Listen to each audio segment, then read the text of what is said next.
Muy bien, vamos entonces a iniciar. Recuerden que esto lo vamos a tratar de hacer un poquito más rápido para que no sea tan cansado.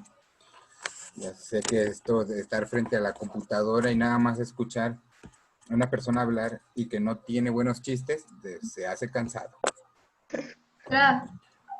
Bueno, esta es nuestra tercera sesión virtual. Recuerden, nada más vamos a puntualizar algunas cositas que nos dicen en la tele. Por ejemplo, en nuestra clase de ciencias naturales, nos hablaron sobre cómo evolucionó la forma de cocinar. Y nos decían que pues antes lo primero que hacían era cocinar con fogones.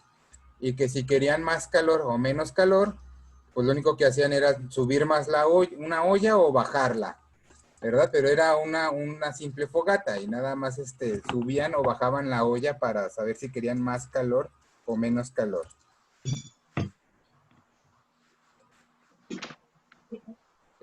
Luego dijeron, bueno, es que eso es muy, muy complejo, muy sencillo más bien, y entonces vamos a hacerlo un poquito más complejo y dijeron, no, vamos a hacer estufas de leña o estufas de carbón, ¿verdad? Que era otra forma de producir calor. No tenían el fuego tal cual, pero sí tenían las brasas calientes.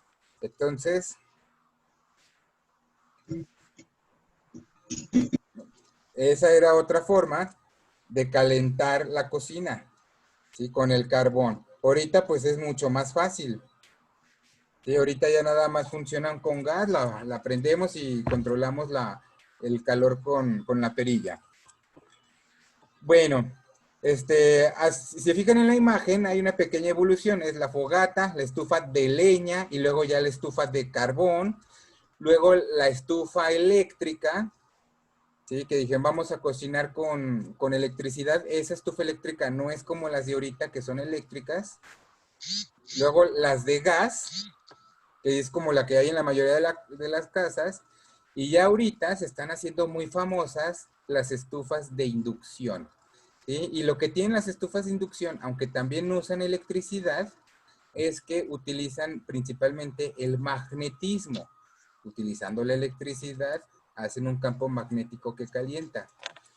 Y entonces esas estufas de inducción, si tú la prendes y pones la mano, no te vas a quemar, ¿sí? Porque solamente va a calentar las cosas que sean de metal, como una olla.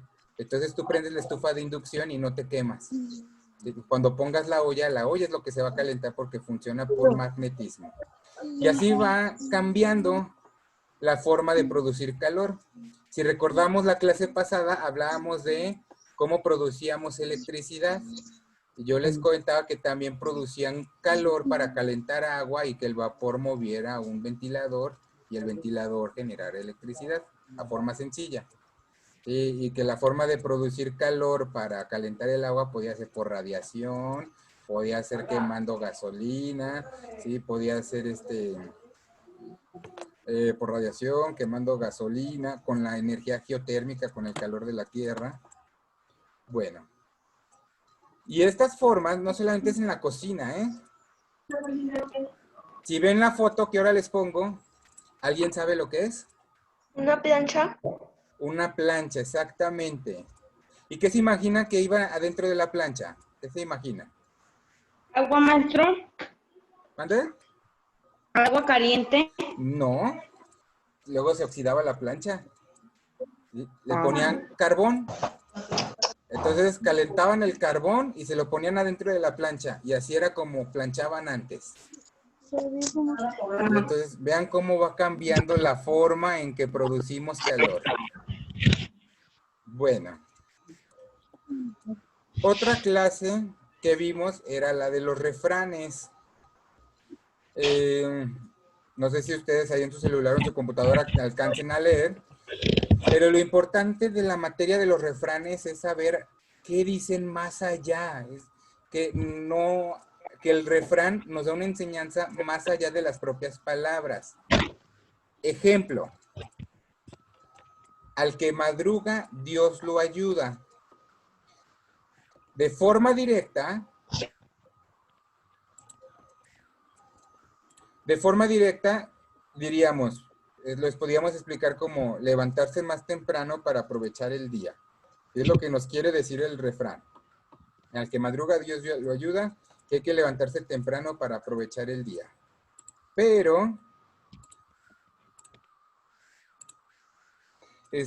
también hay cosas, más allá de eso, de ese consejo, lo podemos también como hacer las cosas desde antes. No solamente despertarse temprano, sino hacer las cosas desde antes. Como por ejemplo la tarea. Sí, que a veces en la escuela nos dejan tarea y luego si es lunes y nos dicen, va a ser para el jueves. Y esperamos el miércoles en la noche para hacerla. Entonces, el que madruga a Dios lo ayuda también, por ejemplo, significaría hacer la tarea en cuanto pueda. Si me la dejaron el lunes y es para el jueves, hacerla el mismo lunes. Que lavar los trastes. Si ya no dejarlos hasta en la noche o hasta el día siguiente, si ya acabé de comer, hacerlo temprano, en cuanto los deje de usar. La ropa, ¿sí? No, luego a veces queremos lavar y resulta que si lo dejamos hasta el último momento, puede que esté lloviendo. Entonces, más allá de lo que nos dice el refrán, de que al que madruga Dios lo ayuda, y más allá de que sea levantarse temprano, de madrugar, se refiere a hacer cualquier cosa lo antes posible. Y muchos de los refranes se puede entender de una forma más profunda. ¿Sí? Entonces, por ejemplo, el refrán de en casa del herrero, asadón de palo. ¿Sí? Entonces, ¿qué significa? Que de forma directa que el herrero podría hacer sus herramientas, porque es herrero, que haga sus herramientas de fierro en lugar de palo. Pero más allá de eso, significa que tenemos que hacer para nosotros mismos lo que somos buenos. ¿Sí? Si yo soy bueno pintando, pues yo puedo pintar mi casa. Si yo soy bueno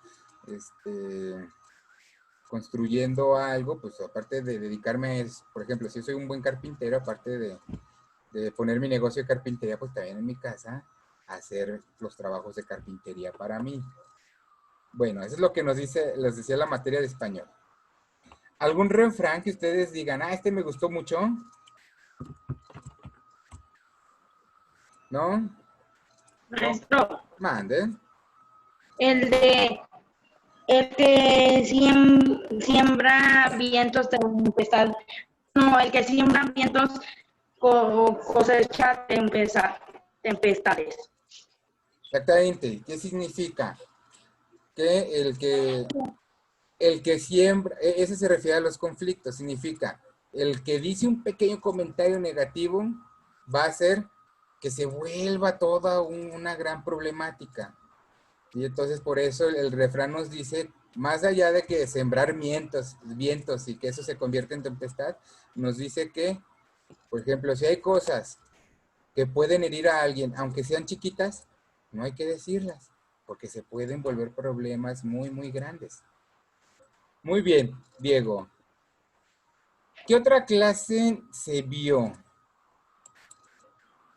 De geografía, por ahí hubo algunas dudas sobre la comparación de las ciudades, ¿verdad? En los videos de la tele nos hablaban sobre África, nos hablaban sobre China y nos hablaban sobre una ciudad en Noruega.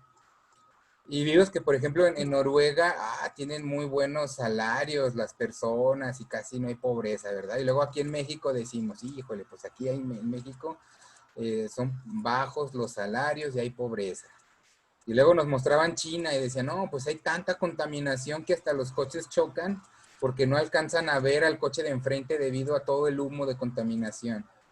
Y decimos, pues aquí en León no, sí hay coches, pero pues no llegamos a ese punto de contaminación.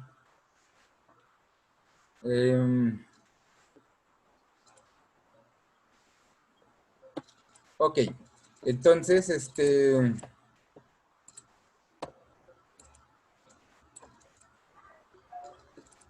ok, es que estaba buscando el chat. Aquí les pongo una foto para que tengan una idea de a veces cómo somos semejantes las ciudades.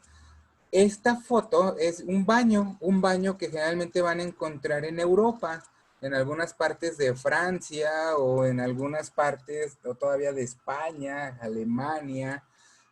Pero bueno, principalmente así son los baños de Europa, de Francia. Y si se fijan, pues está la taza del baño y a un ladito es algo que parece como un lavabo, ¿verdad? Si nosotros entramos ahí, díganme, ¿qué es lo que haríamos? ¿Haríamos del baño y se lavarían las manos en el lavabo que está ahí? ¿Qué dicen? Lo lógico, ¿qué sería? ¿Lavarse las manos ahí? Pues déjenme decirles que en Francia tienen el baño donde las personas hacen ahí del 1, del 2, hacen sus necesidades. Y ellos, aparte de limpiarse con el papel del baño, como lo hacemos aquí, ellos se tienen que lavar con agua. Entonces, ellos hacen del baño en la taza y luego se pasan al que está al lado, que se llama bidet, y ahí se lavan sus partes, ¿sí? Y luego ya se secan con papel, ¿sí? Esa es una costumbre allá. Pero imagínense, no sabemos y nosotros bien a gusto, lavándonos las manos ahí en el famoso bidet. Entonces, todas las ciudades pueden tener semejanzas. ¿Qué es lo semejante con Francia? Pues que van al baño, como en todas las ciudades, ¿verdad? ¿Y cuál es la diferencia? Que pues tienen otra forma de limpiarse. Y así todas las ciudades tienen pues cosas muy semejantes, cosas también muy diferentes. Y era algo que nos trataba de decir la materia de geografía, ¿sí? Y a veces pues hay cosas que esas hacen diferencia en cómo vivimos. Por ejemplo, en Noruega viven muy a gusto, ¿sí? Entonces en China viven un poquito más contaminados. A lo mejor en Francia podríamos decir que viven más limpios, ¿sí? Que no tienen tantos problemas, por ejemplo, de que se rocen. ¿Quién sabe?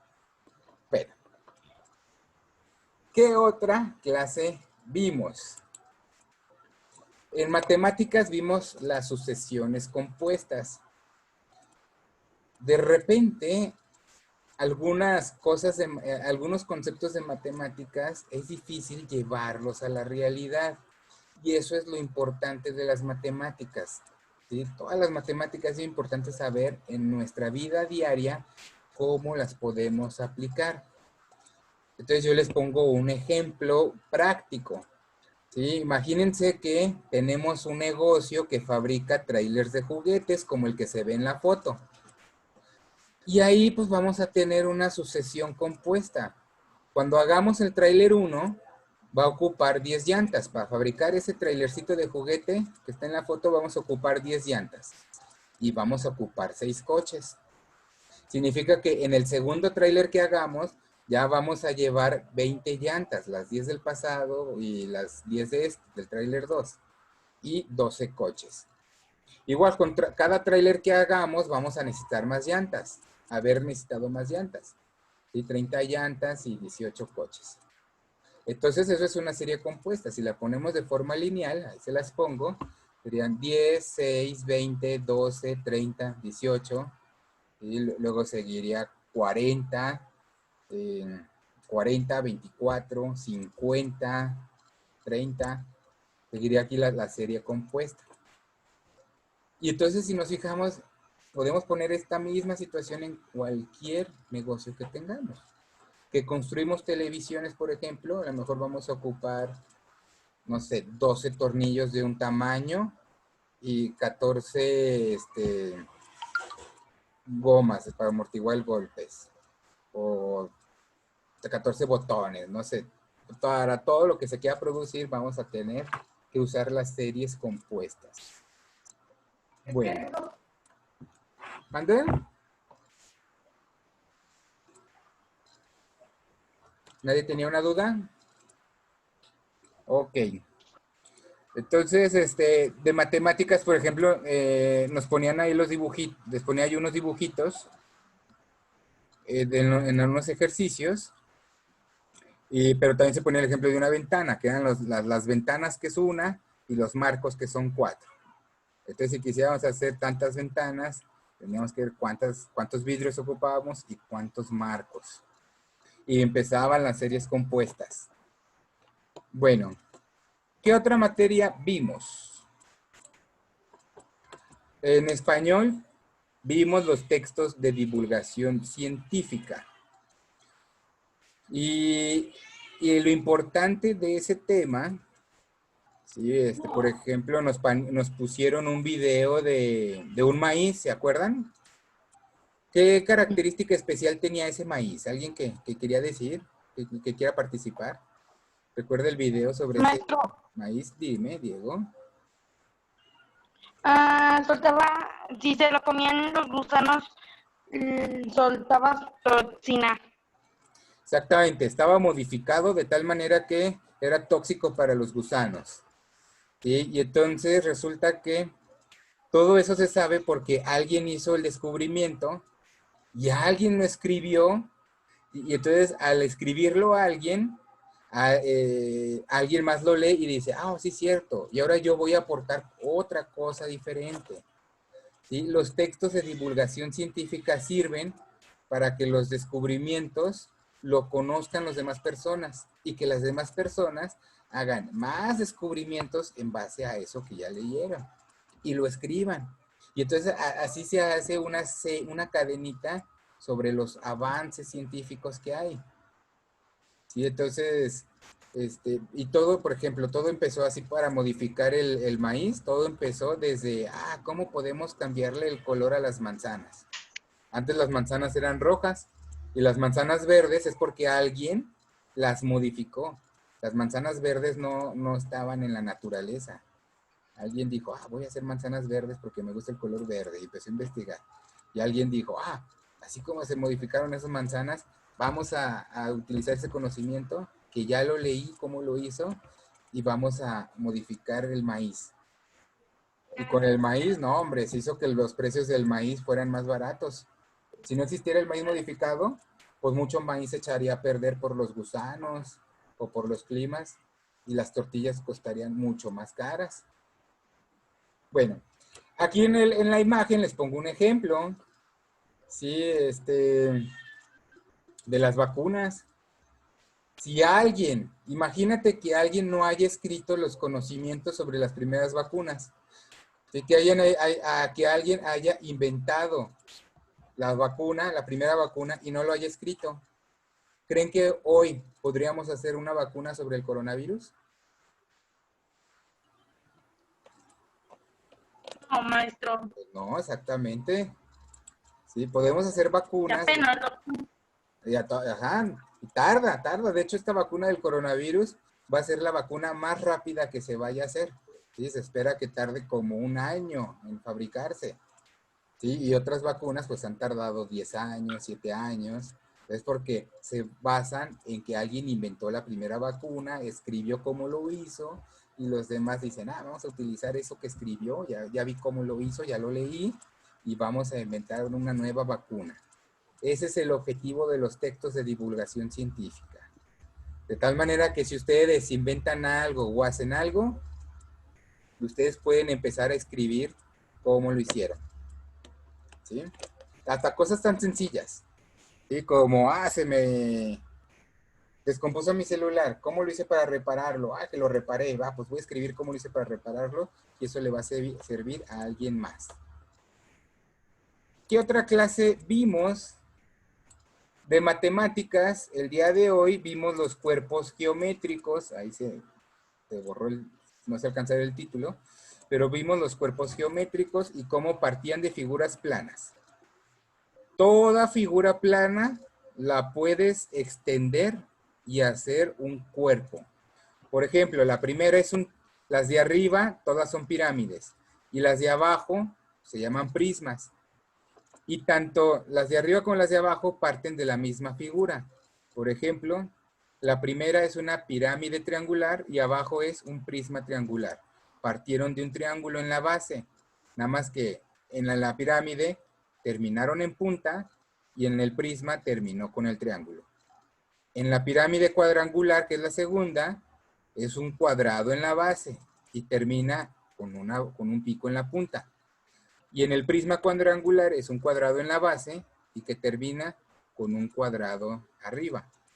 Entonces, si se fijan que todas las figuras planas pueden convertirse en pirámides o prismas. ¿sí? Nunca se les olvide eso. Entonces, y siempre pueden partir de una figura plana. Por ejemplo, la última es un hexágono y la pirámide termina en punta. Y en abajo es igual un hexágono, pero que termina en hexágono. ¿Sí? Entonces, y así cualquier figura. Y no necesariamente tiene que tener forma de regular. ¿Sí? Puede ser, por ejemplo, una letra, una E, la letra E, por ejemplo, plana, y la podemos extender de forma tridimensional y que termine en punta, o que termine en otra E y tendremos unas letras en tercera dimensión. ¿Sí? Bueno. Y otra clase que vimos fue la de historia. Sé que a veces en historia nos enseñan mucho, pero a ver, pregunta rápida. ¿Benito Juárez de niño era rico o era pobre? Pobre. Exactamente, Benito Juárez de niño era pobre, muy pobre. Y entonces, cuando él era niño, allá donde vivía en un pueblito, ¿podía ir a la escuela o no podía ir a la escuela? No. Exactamente, no iba a la escuela. ¿Sí? Entonces, Benito Juárez, dos cosas que nos enseñaron las clases fue, él era un niño muy pobre que dijo, yo quiero ir a la escuela y quiero ser alguien, y se fue de su casa, se fue de su pueblo, teniendo bien chiquito, tenía como 7 años. Dijo, no, yo me voy, me quiero ir a una escuela a estudiar, y se fue del pueblito y se fue a la capital, ahí en Oaxaca. Y entonces empezó a estudiar. Y de lo que hizo fue las leyes de reforma. De acuerdo al dibujito, a ver, alguien que me quiera decir qué es la ley de reforma, de acuerdo al segundo dibujito que está ahí. ¿Qué fueron las leyes de reforma?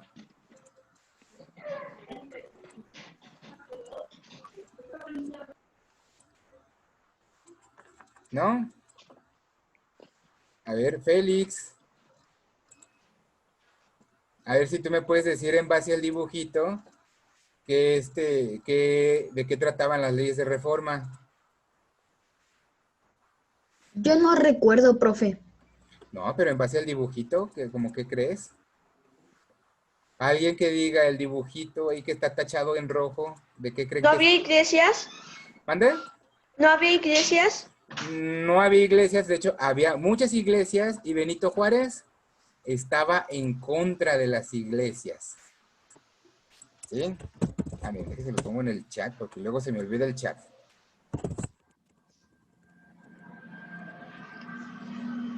Benito Juárez estaba en contra de la iglesia. Y pues no es malo así como tal. En ese tiempo, él estaba en contra de la iglesia porque la iglesia tenía todo el poder. Ejemplo, si tú querías comprar una casa, le tenías que dar dinero a la iglesia para comprar una casa.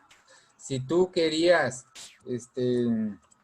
hacer un negocio, le tenías que dar parte del dinero a la iglesia. Si tú te morías, tenías que avisar a la iglesia. Cuando tú nacías, tenías que dar, tenías que pagarle a la iglesia.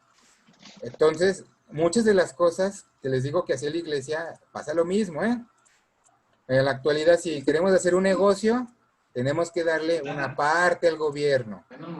Si vamos a la tienda a comprar unos chetos, ¿sí? Los chetos cuestan, no sé, 7 pesos. Ah, pues con un 9 pesos, entonces, no sé, 70 centavos se los queda el gobierno. Si hacemos un negocio de 100,000 pesos, 16,000 pesos se los queda el gobierno. Nada más que lo que hizo Benito Juárez es, en lugar de que la iglesia se quedara con todo el gobierno, canceló la iglesia y hizo que más bien el gobierno fuera el que se quedara con el dinero, y con el dinero del gobierno, pues ya construir escuelas, ayudar a las personas. Entonces las leyes de reforma fueron leyes que le prohibían muchas cosas a la iglesia o le quitaron muchas funciones a la iglesia para que el gobierno fuera el que recibiera el dinero y así poder invertirlo mejor. Sí, ya sé que andan hablando ahí de comida, yo también no he desayunado. Ya casi acabamos, ya nada más nos falta una diapositiva. Voy a ir a desayunar. Por último, nuestra clase de hoy en artes, vimos un escenario muy bonito. Sí, espero que les haya gustado ahí el video de artes, que eran como unos bailables que estaban haciendo. Ese video era de un circo llamado el Circo de Soleil. Profe, Mande. si esto nos saca, ¿nos volvemos a meter? No, yo creo que vamos a acabar y terminamos. Nos va a sacar en 2 minutos. Y en menos de 2 minutos acabamos. Ok, profe. Entonces, el Circo de Soleil es muy, muy caro la entrada. Estamos hablando de que pueden costar las entradas 10,000 pesos. Sí, o más. Sí, para ver esos espectáculos tan hermosos que hacían. Y todo son tan caros porque le invierten muchísimo en el escenario, ¿sí? En los vestuarios. Y como todo, tampoco piensen que inició así de grande. Esa foto que les pongo ahí en pantalla es de sus inicios. Empezó como cualquier otro circo que vemos en las ciudades. Y llegando de ciudad en ciudad y poco a poco dijeron, vamos a hacer escenarios más grandes, más vistosos, más hermosos. ¿Sí? Y hasta que se convirtió en los circos más caros que ya no viajan a las ciudades. El Circo de Soleil ya no va a ninguna ciudad. Tiene su puesto fijo en Las Vegas. Bueno, y así lo mismo, o sea, de un circo, cualquiera fue el más grande. Así también podemos pensar en cualquier otra cosa, cualquier otra producción. El restaurante más chiquito se puede convertir en el restaurante más grande y caro.